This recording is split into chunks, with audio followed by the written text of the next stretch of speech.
He and Bucky Brooks have a must-listen podcast, the Move the Sticks podcast. Move the Sticks is his Twitter handle. And I love this guy, and I cannot wait to keep talking to him over and over again till we're at the Combine. But that means the season will go too fast. And he is Daniel Jeremiah back here on the Rich Eisen Show. How are you, DJ? I'm doing great, Rich. I prefer not to talk about baseball today. Let's keep it strictly football. That's okay.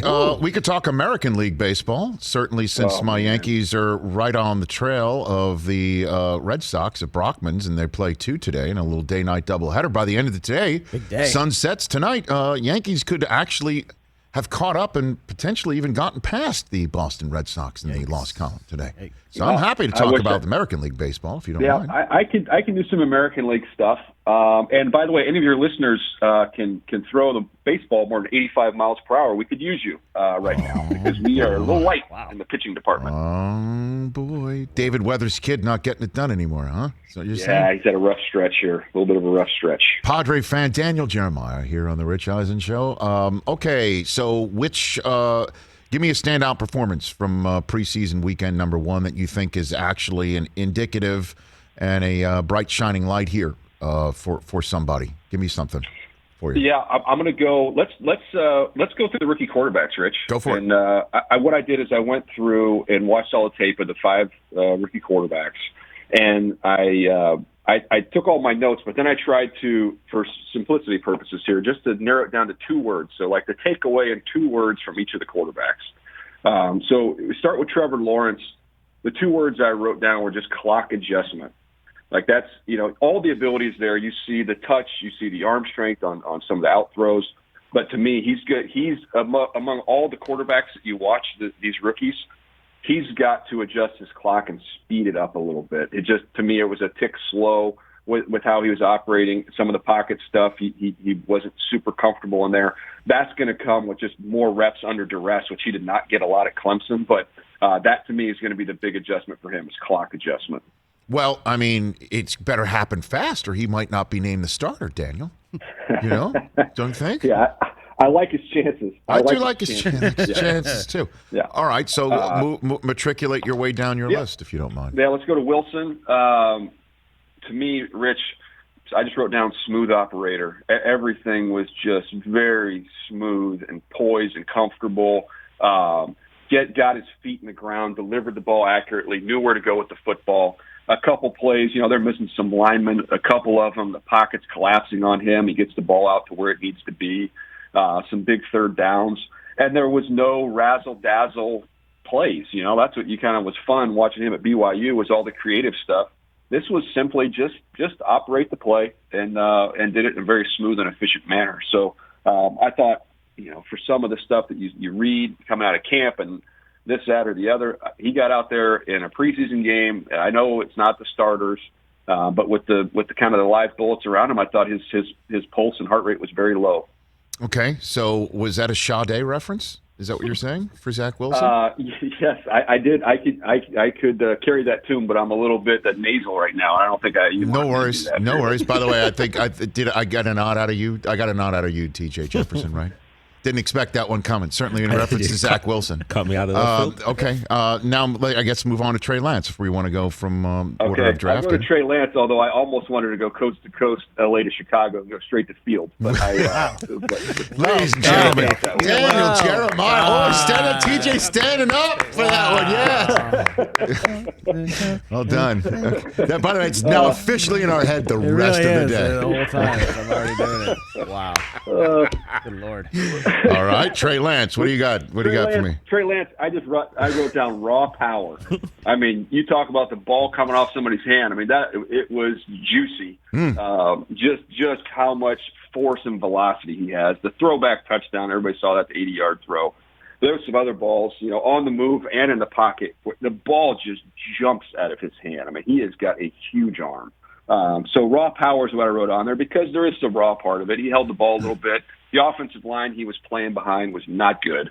And the Chiefs defensive line got after him a little bit. So there's times you get the ball out of your hand, throw it in completion, avoid the sack. I get that stuff. He's going to get better and better as that goes along. But, man, with him, and I'll get to Fields in a second, sure. The thing that was exciting no design quarterback runs.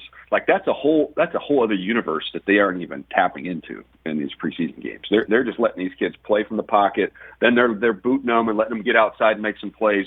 But like they haven't even tapped into this whole other realm of offense that they're going to be able to use with design quarterback run game. So that's what's so exciting about both those guys.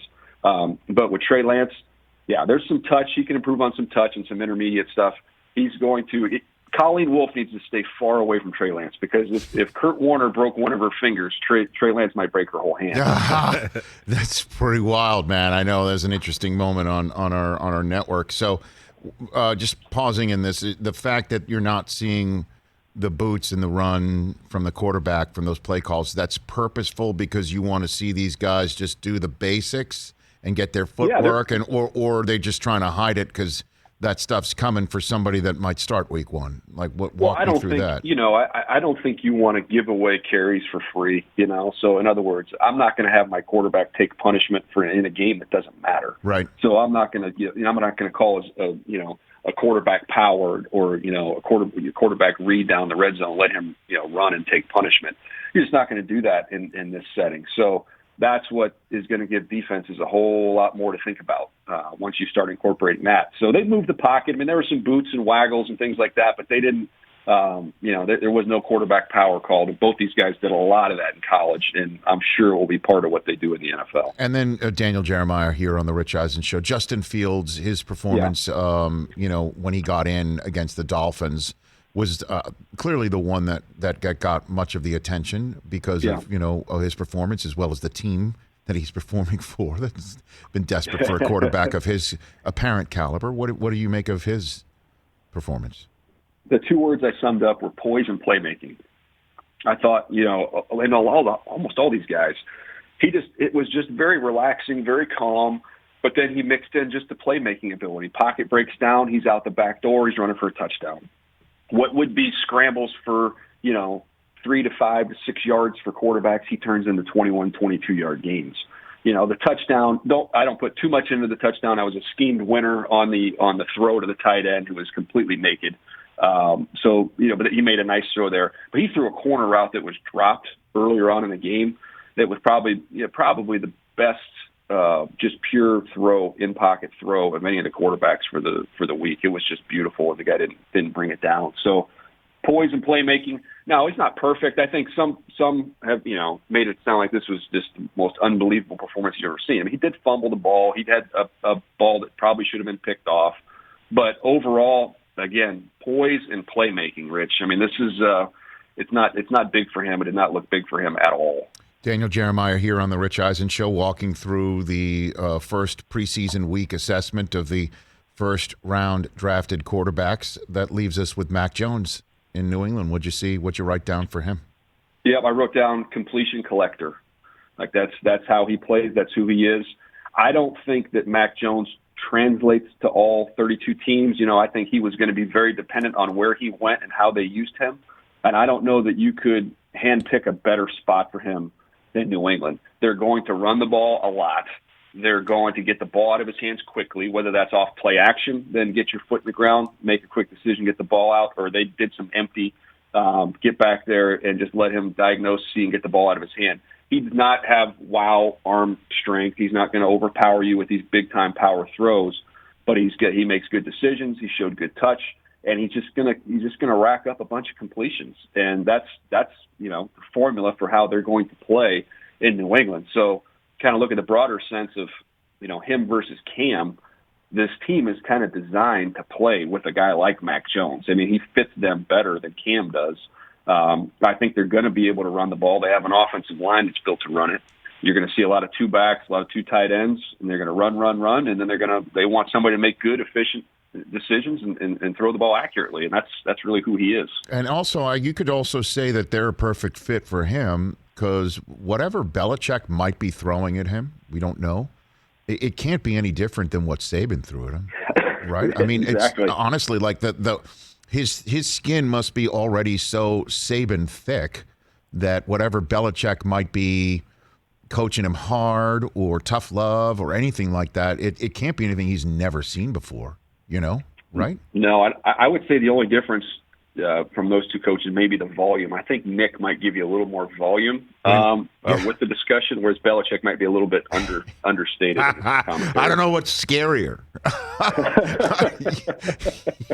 I don't know what could be scarier to a kid. But all right, so putting it all together, can we make a guess, a good guess, an educated guess? What week one status for everyone's going to be regular season after week one status preseason, or no, Daniel? No, I mean, look, it's a long way to go. And the preseason games, I enjoy watching them, and it's fun and getting to watch tape again for, fresh tape for the new year. Right. I think what's happening on the practice field, especially these joint practices, Trey Lance, this is a big week for him. They have joint practices with the Chargers. So I'm going to go up there on Friday and watch those guys work together, because you're going to get to see a different defense. You're going to get to play against a lot of the regulars in an environment where you're protected. He's not going to get hit, but he can see different looks, different defenses with really good talent on the other side. So that'll be really important in his development, and kind of let them know where he stands in this process. So I know Mac Jones, they've been doing joint practice with the Eagles. So we won't be privy to all those, the video for all that stuff, but that you could say is maybe even more important than what we're seeing in these preseason games. Daniel Jeremiah here on the Rich Eisen Show, and I guess we'll have you back on to revisit that subject once we get closer to the regular season. For the moment, though, who are you sleeping on? You got an under-the-radar team for me? Because, I usually, not usually, every year I pick one in either conference, and I'm formulating, and I'll be honest, I'm probing what your thoughts are on that subject matter. DJ. Well, I think I'm going to retire the Cardinals. I think they've been that team for me for the last 7 years. So. That broken clock's going to be right soon, man. I'll tell you that. Yeah, so. I'm telling you. Yeah, I have hung their jersey up in the rafters. They're in the Hall of Fame of my early breakout team pick. But you know what? I call the Charger games. I know, and I'm not going to say the Chargers, but if they're healthy, they're going to be good. That's been the story with this team for a while, right? Just stay healthy. But I look inside that division and a team I don't know if people are talking about, but if you watch them against the Minnesota Vikings, the Denver Broncos, Rich, that is, first of all, the defense with Vic Fangio and all the horses they have on defense. And you saw Patrick Surtain with a pick six. They're going to be good on defense. But to me, that wasn't the story. When you watch that offense and you see a track team out there, I mean, KJ Hamler can fly. He's another year in the NFL. He's more comfortable. I think you're going to see good things for him. Jerry Jeudy in year 2. You're going to get Cortland Sutton back. Throw him in the mix. You've got 2 tight ends that run 4-4. So to me, that is a chance to be a dynamic offense, a vertical offense, lots of big plays, and a defense that if you can give them a lead, they can rush the quarterback and they can turn the ball over as well. So I think that's a fascinating division. I think the Raiders will be better. I think the Chargers will definitely be better. And you've got the best, the most talented team with the best player in the league, Patrick Mahomes in Kansas City. So that's going to be a fun one. And I think Denver Broncos, that would be my team. Don't sleep on them. DJ, I'm loath to agree with you because I named the Denver Broncos the sleeper team in the AFC, my sleeper team in the AFC in 2020 on this show. And hours later, Von Miller hurt his foot. So you can't do that again. Actually happened. My sleeper pick got buried. That never woke up as soon as I named it. Should I bounce my NFC team I'm thinking off of, DJ, right now? Okay, I'm going to do it. What about the Carolina Panthers as a sleeper team for 2021 in the NFC? Another team with a lot of speed, which I love. Right. I haven't seen any of Sam. I didn't see Sam the other night. I'm curious. I haven't really heard much of how he's doing down there. I'm excited to see him. We both love him as a guy, hoping that all works out for him there. Mm-hmm. But to me, that would be kind of as Sam goes, so go the Carolina Panthers. Really? Because I kind of like their defense, and we are truly all sleeping on year 2 of Matt Rule and Joe Brady's passing game. You know what I mean? Like exactly. And then the division we all know has the defending Super Bowl champions in it, but I'm wondering what you make of the Saints right now. I've got Cam Jordan coming up next hour, and Michael Thomas out for a while. There was a back and forth, Michael Thomas is battling Allen Robinson for the most passive aggressive social media posts against his team.